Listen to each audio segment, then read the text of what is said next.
Halo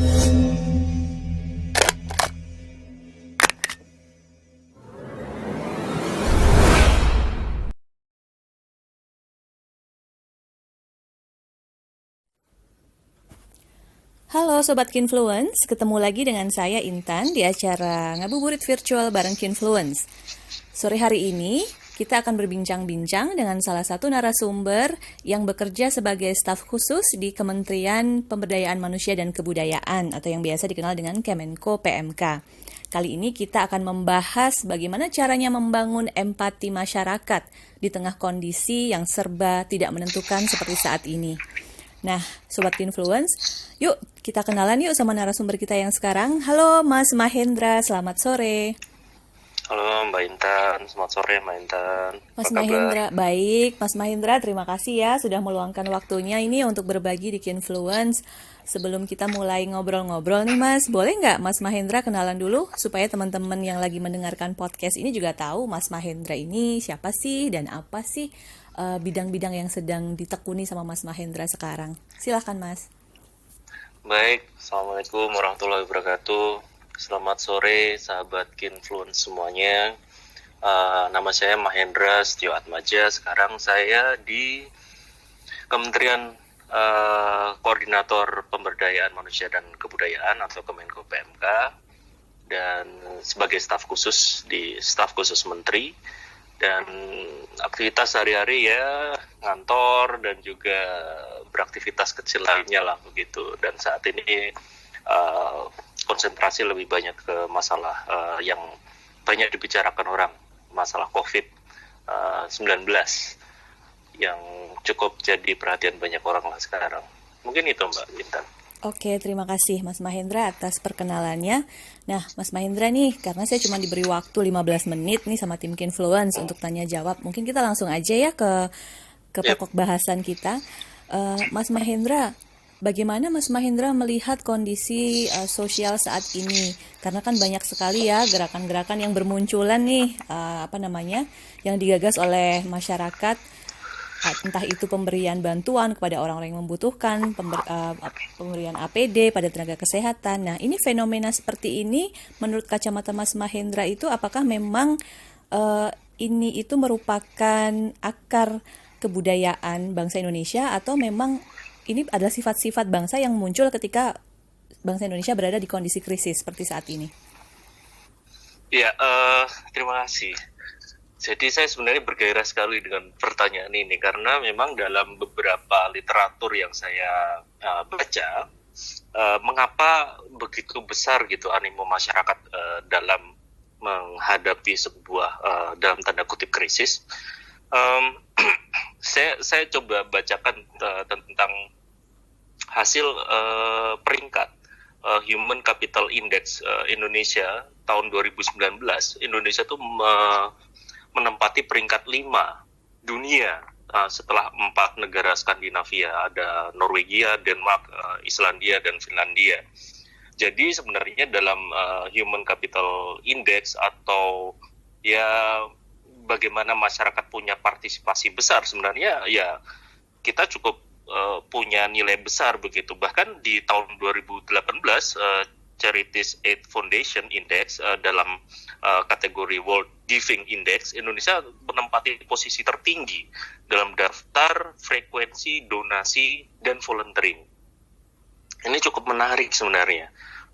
Mengapa begitu besar begitu di dalam wabah COVID-19 ini pun sebenarnya juga kita bisa melihat ya partisipasi masyarakat begitu besar, mulai dari tenaga medis, masyarakat sipil yang dia menjahitkan baju APD dan sebagainya begitu, terlihat antusias. Terus jadi menarik sebenarnya mengapa bisa begitu sesuai pertanyaan Mbak Intan. Nah, Mbak Intan, dalam tradisi atau dalam sejarah Indonesia sebenarnya pandemi seperti ini atau krisis seperti ini itu kan selalu muncul dan selalu ada. Dalam catatan sejarah Indonesia ketika ada masih dengan nama Hindia Belanda, sekitar 1700-an begitu, ketika masih ada VOC, sudah ada wabah malaria waktu itu. Dan saat itu Indonesia termasuk negara yang cukup besar terkena wabah itu, tetapi paling besar memang di bangsa kulit putih ya. Kalau disebutkan kulit putih artinya para orang-orang Eropa, karena di sana sebenarnya juga orang Indonesia sudah punya antibodi sendiri terhadap malaria. Yang menarik juga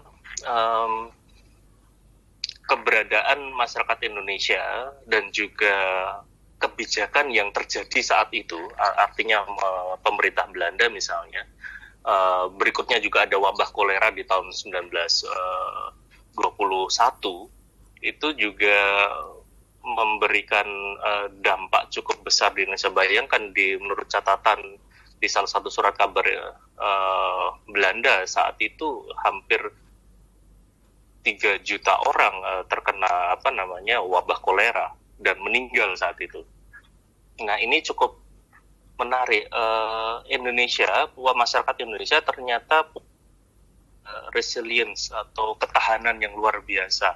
Masyarakat saat itu juga sudah terbiasa. Karena apa? Karena pemerintah Hindia Belanda sendiri saat itu memang tidak terlalu care ya dalam tanda kutip untuk menangani wabah saat itu.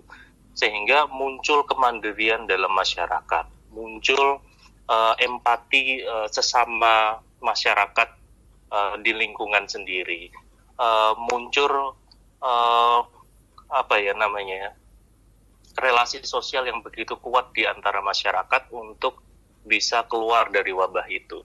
Dan ini menjadi modal besar masyarakat Indonesia. Dan berikutnya juga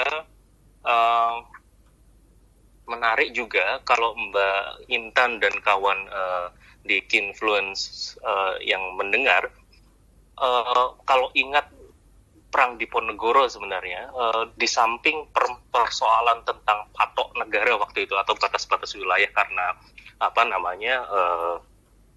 keinginan pemerintah Belanda yang tidak sesuai dengan keinginan masyarakat Jawa waktu itu, selain masalah itu, Diponegoro menyampaikan bahwa masyarakat itu sudah cukup sengsara. Di masa itu ada pandemi kolera, sehingga salah satu keinginan atau perlawanan Diponegoro selain patok atau selain batas wilayah tanah, itu juga masalah keinginan kuat supaya bisa keluar dari jeratan wabah kolera. Dan waktu itu akhirnya dipilih perlawanan terhadap pemerintah Belanda oleh Pangeran Diponegoro. Ini membuktikan sebenarnya daya tahan masyarakat Indonesia, keinginan masyarakat Indonesia, kohesivitas masyarakat Indonesia itu tercipta memang sudah sejak lama. Dan tidak bisa dipungkiri kalau hari ini misalnya masyarakat ternyata ya sudah mampu memberikan sesuatu bagi negara begitu, bagi masyarakat sekitarnya juga untuk berkontribusi baik kecil maupun besar, sehingga bisa cukup memberikan sesuatu yang besar lah agar bisa keluar dari pandemi ini, Mbak Intan. Oke, jadi memang kontribusi masyarakat ini sangat penting ya, dan memang kalau kita melihat dari sejarah masa lalu bangsa Indonesia, sebenarnya sifat-sifat seperti itu kan sudah ada ya Mas ya? Sudah ada, ya, betul. Bukan baru ini. Nah Mas, kalau Mas Mahendra melihat nih, bagaimana hal ini bisa sustainable? Karena kan nanti mungkin semoga saja pandemi ini cepat berlalu ya, dan kita ingin sekali melihat bahwa semangat seperti ini, semangat kesadaran empati dan kesadaran sosial masyarakat ini bisa tetap terjaga. Meskipun kita sudah tidak menghadapi pandemik lagi, tapi mungkin bisa dialihkan ke bidang-bidang yang lain, kepedulian di bidang-bidang yang lain. Ini bagaimana Mas caranya, atau bagaimana Mas Mahendra melihat ini nanti setelah pandemik selesai? Baik, sebenarnya dalam pandemi ini atau tantangan dalam dari masyarakat yang punya empati cukup besar ini adalah pertama sebenarnya media sosial, dan yang kedua waktu. Kenapa media sosial? Media sosial ya menurut Pak Haidar Nasir kan disampaikan bahwa ya ingin membuat masyarakat yang jauh menjadi dekat, yang dekat menjadi jauh begitu. Nah, kalau yang jauh menjadi dekat sih nggak ada masalah ya Mbak Intan, dan gain influence semuanya. Tetapi kalau yang membuat yang dekat menjadi jauh ini yang repot. Artinya mereka bersukarela untuk berdonasi melalui dengan bacaan via media sosial. Tetapi ternyata di sekitarnya misalnya di di tetangganya begitu tidak pernah dilihat. Ini kan juga problem, adalah tantangan yang akan jadi bom waktu ya kalau misalnya ini terjadi terus begitu. Yang kedua sebenarnya masalah waktu. Benar kata Mbak Intan bahwa konsistensi akan diuji dalam waktu. Tetapi saya cukup optimis terkait dengan ini karena misalnya ya Gunung Sinabung itu sudah cukup lama loh beraktivitas, terus bahkan bertahun-tahun begitu masyarakat sekitar Sinabung itu berkompromi atau beradaptasi terhadap lingkungannya gitu. Tetapi ya tadi resilience masyarakat Indonesia itu cukup kuat dan mereka mampu beradaptasi selama bertahun-tahun itu gitu. Jadi sebenarnya saya cukup optimis bahwa ketahanan bagi masyarakat Indonesia dan juga kohesivitas masyarakat Indonesia sebenarnya cukup kuat dan tangguh gitu. Banyak yang menyaksikan sekarang saya tidak punya sekarang saya punya uang tetapi bisa jadi bulan berikutnya saya nggak punya uang dan terus habis itu tidak bisa memberikan kontribusi lagi. Ternyata tidak juga. Ternyata kontribusi ini selalu akan terus berulang gitu. Banyak juga prank baik begitu. Saya nggak akan bahas yang prank buruk tapi prank baik yang menyampaikan tentang atau bersedekah lewat barang dan juga uang begitu, dan itu akan terus terjadi. Ini memang dinamika masyarakat Indonesia, memang kultur masyarakat Indonesia yang selalu ingin menyampaikan yang baik, selalu ingin menyampaikan yang berguna bagi yang lain gitu. Dalam tradisi Jawa, mangan ora mangan kumpul itu jadi semangat yang cukup kuat untuk terus habis itu bercengkrama dengan sekitar, teman dan juga kerabat agar memunculkan sesuatu yang bermanfaat bagi yang lain begitu Mbak Intan. Oke, Mas Mahendra, tadi menarik banget ya ungkapannya mengutip dari kata-kata Pak Haidar Nasir ya, bahwa sosial media itu bisa menjauhkan yang dekat dan mendekatkan yang jauh. Nah, ini ternyata banyak juga terjadi fenomena ketika anak-anak muda ini justru mereka lebih ingin dilihat di media sosial dengan memberikan bantuan atau menyalurkan bantuan untuk masyarakat-masyarakat yang memang itu lokasinya tidak dekat dengan mereka, bahkan cenderung mengabaikan kondisi sekitar. Yang penting mereka terlihat eksis di media sosial, padahal dengan tetangga-tetangga sendiri mereka mungkin tidak kenal dan acuh tak acuh. Gimana sih Mas caranya untuk menyadarkan atau mungkin memberikan pemahaman kepada mungkin generasi milenial sekarang ini bahwa sebelum kamu membantu yang jauh-jauh, coba dong tengok kanan kiri gitu, mungkin ada pesan-pesan. Karena saya juga banyak menerima keluhan yang serupa kan. Iya, sebenarnya ini juga ya memang terjadi ya, nggak bisa dipungkiri bahwa semangat untuk berkontribusi ternyata juga terkadang mengabaikan yang ada di sekitar. Ya ungkapan gajah di seberang lautan, semut di seberang lautan, gajah di pelupuk mata itu terlihat, itu juga tidak terlihat, itu juga terjadi begitu. Nah, untuk mengurangi resiko ini sebenarnya ya pertama harus dibangun peer group di sekitar lingkungan dulu sebelum kita punya peer group dalam ruang virtual, karena sebenarnya peer group di dalam dunia nyata, artinya di sekitar begitu, di lingkungan kita sendiri, itu adalah peer group yang paling kuat yang terus akan menjaga kita mulai dari bayi lahir sampai nanti kita meninggal. Kita bayangkan saja, seandainya kita meninggal, kita mau dikuburkan di mana sih sebenarnya? Kan juga di sekitar juga gitu. Artinya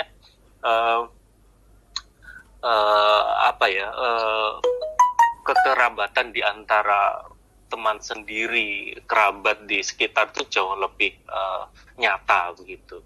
Bahwa mereka seandainya kita sakit, mereka akan menjadi orang pertama yang akan bisa memberikan bantuan begitu. Bahkan dalam kondisi COVID ini, kalau bukan kita juga, tetangga itu siapa sih yang akan bisa menengok kalau dia kekurangan makanan misalnya.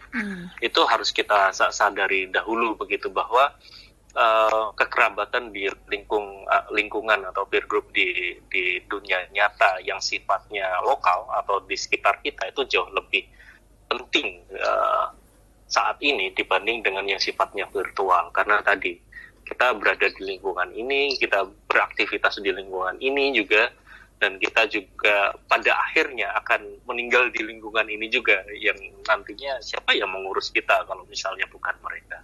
Gitu, Mbak Intan. Ya. Saya jadi ingat nih kalau zaman dulu kan ada ya yang namanya kayak Karang Taruna gitu kan, remaja masjid. Ketika memang penetrasi teknologi dan digital belum terlalu masuk ke kehidupan sosial masyarakat Indonesia, itu kan terlihat sekali guyup rukunnya antar tetangga gitu kan, melalui Karang Taruna dan lain-lain itu. Nah, bagaimana Mas caranya, kan ini teknologi kan juga ibaratnya pedang bermata dua ya, ada sisi positif dan negatifnya. Bagaimana caranya mengembalikan kesadaran itu lagi supaya kita mau ini berinteraksi di dunia nyata, seimbang lah interaksi dunia nyata dengan dunia maya itu seimbang, jadi tidak berat sebelah. Apakah ada program-program khusus dari Kemenko PMK mungkin atau inisiatif-inisiatif yang digagas oleh pemerintah terkait hal ini? Iya Mbak Intan, sebenarnya kalau dari pemerintah sendiri, kalau inisiatif masyarakat pasti ya kita apresiasi ya. Tetapi di Kemenko PMK kita kan membawahi 8 kementerian. Salah satu kementerian yang mungkin paling berhubungan erat dengan kasus ini sebenarnya Kementerian Desa. Di Kementerian Desa itu ada stimulus bantuan bagi masyarakat kampung untuk mereka bisa melakukan aktivitas di sekitar kampung masing-masing. Artinya kalau ada inisiatif teman-teman yang ada di kampung atau desa atau lingkungan warga sekitar begitu, itu bisa mengakses program tersebut begitu. Tetapi lebih jauh dari itu, sifat pemerintah itu kan hanya stimulus. Yang paling penting kan sebenarnya inisiatif dari teman-teman sendiri begitu. Dari warga sendiri ya? Dari warga sendiri begitu. Dengan pemanfaatan teknologi misalnya, kita selalu punya grup teman misalnya di sekolah, alumni, mungkin grup kerja. Nah sebenarnya dimulai dari grup kampung itu sebenarnya juga bisa gitu. Memanfaatkan teknologi. Saya gambarkan misalnya di HP saya ini ada beberapa grup misalnya. Di salah satu grup itu ada grup kampung saya begitu. Di situ diinformasikan seandainya ada yang ada yang meninggal atau ada yang terus habis itu punya inisiatif tertentu untuk melakukan gerakan, maka di grup itu akan menjadi ruang dialog begitu, sehingga gerakan itu kan sebenarnya diawali dari dialog tersebut gitu. Saya pernah misalnya melakukan kerja bakti misalnya, yang terus habis itu mulai dari masalah ternyata di selokan itu terlalu banyak numpuk sampah, akhirnya membawa nyamuk dan sebagainya. Diawali dari kenyataan itu dibahas di grup WhatsApp, ternyata responnya cukup positif untuk bisa membuat gerakan gitu.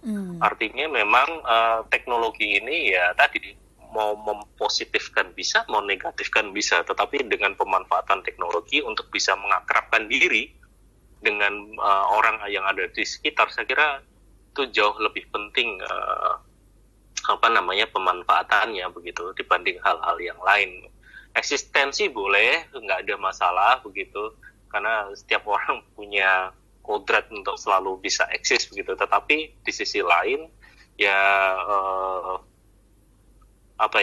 empati saya kira juga tidak boleh diabaikan. untuk bisa membangun derajat manusia yang lebih tinggi gitu, Mbak Intan. Oke, Mas Mahendra, terima kasih banyak ya ini atas sharingnya.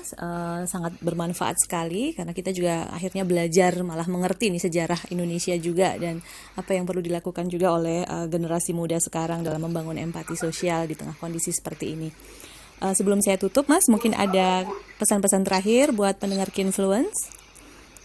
Ya, buat sahabat Kinfluence semuanya, eh, kata kuncinya adalah partisipasi kita menentukan kehidupan bangsa.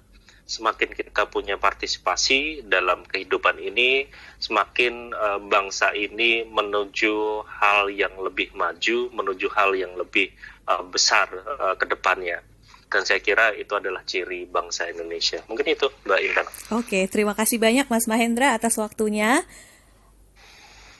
Terima kasih banyak, Mbak Intan. Ya, semoga kita bisa ketemu lagi ya di lain kesempatan untuk ngobrol-ngobrol lebih lebih lama lagi. Sebab saya agak tegang sekarang. Oke, tetap sehat dan tetap semangat ya Mas Mahendra di tengah kesibukannya. Terima kasih banyak. Terima kasih banyak, Ya, Mbak Intan. Assalamualaikum. Waalaikumsalam warahmatullahi wabarakatuh.